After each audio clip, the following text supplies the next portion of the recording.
অথ শ্রী ভগবদ গীতা অষ্টম অধ্যায় অক্ষর ব্রহ্মযোগ 14 শ্লোক। শ্রী ভগবান উবাচ ওং অখণ্ডলমণ্ডলাকারম ব্যাপ্তম येन চরাচরম তৎপদম দর্শিতামেন তস্मै শ্রী গুরবে নমঃ।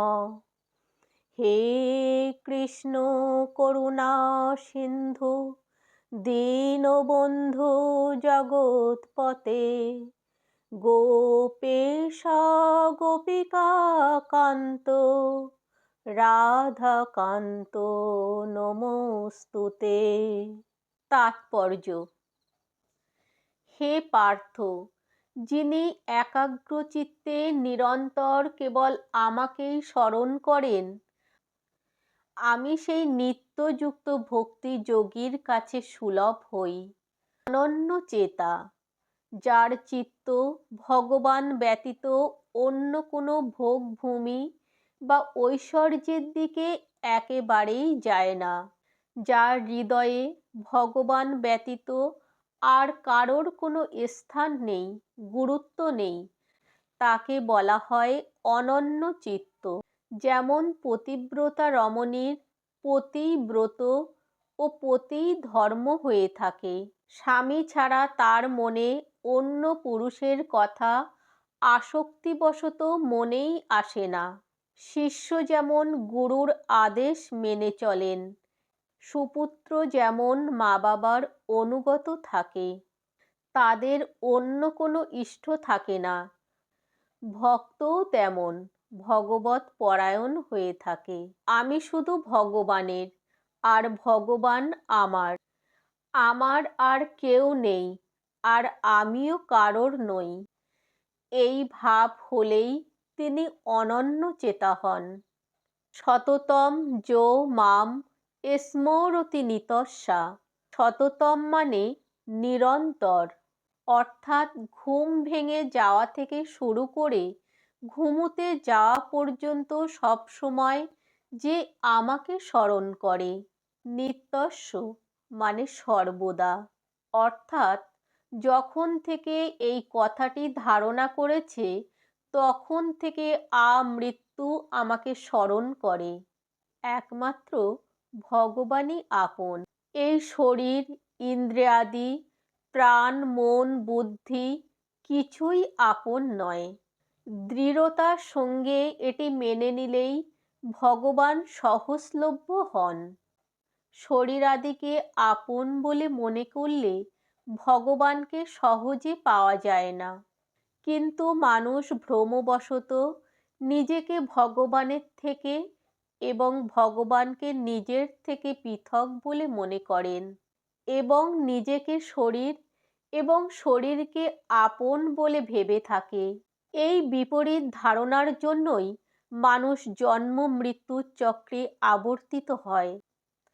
এই বিপরীত ধারণা সর্বতোভাবে দূর হলে ভগবানকে লাভ করা সহজ হয়।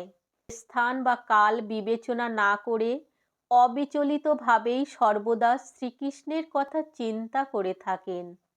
তার কাছে কোনো বাধাবিঘ্ন আসতে পারে না। তিনি যে কোনো স্থানে যে কোনো সময়ে তার সেবা সম্পাদন করতে পারেন।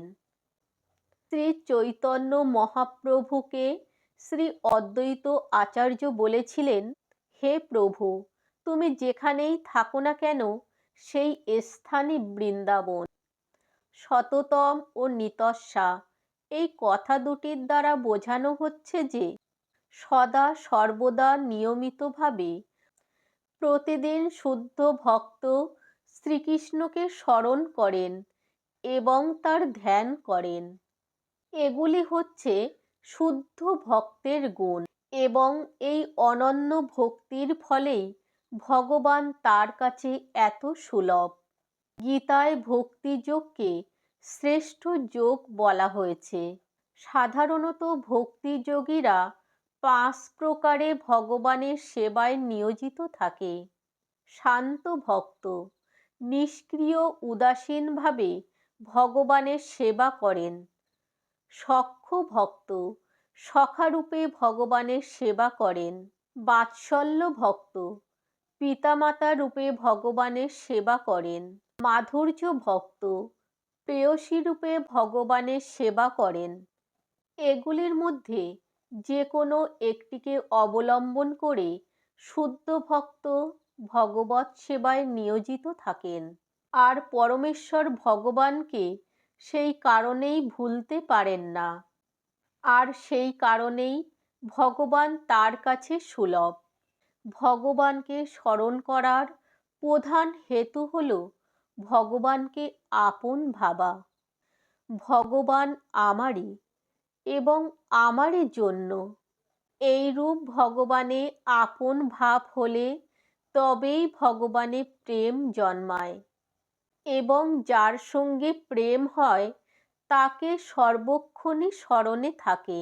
মহাত্মাকে দুর্লভ বলে জানলেও এখানে তিনি নিজেকে সুলভ বলেছেন। এর অর্থ হল ভগবান জগতে দুর্লভ নন, বরং তার তত্ত্ব জেনে তার শরণাগত ভক্ত হওয়া দুর্লভ। কেননা ভগবানকে খুঁজলে সর্বত্র পাওয়া যায়, কিন্তু তার প্রিয় ভক্ত ক্বচিৎ কখনো পাওয়া যায়। ভগবান কৃপা করে যে মনুষ্য শরীর প্রদান করেছেন, জীব নানা যোনি ও নরকেও যেতে পারে, কিন্তু ভক্ত কৃপা করে ভগবানকে পাইয়ে দেন। তৎস অহম সুলভ পার্থ। নিরন্তর ভগবানের সঙ্গে ঘনিষ্ঠ হয়ে থাকায় ভক্তকে নিত্যযুক্ত বলা হয়েছে। শুদ্ধ ভক্ত এক মুহূর্তের জন্য পরমেশ্বর ভগবানকে ভুলে থাকতে পারেন না। আর তেমনি ভগবানও তার শুদ্ধ ভক্তকে এক মুহূর্তের জন্য ভুলে থাকতে পারেন না। হরে কৃষ্ণ কৃষ্ণ কৃষ্ণ হরে হরে, হরে রাম রাম রাম হরে হরে।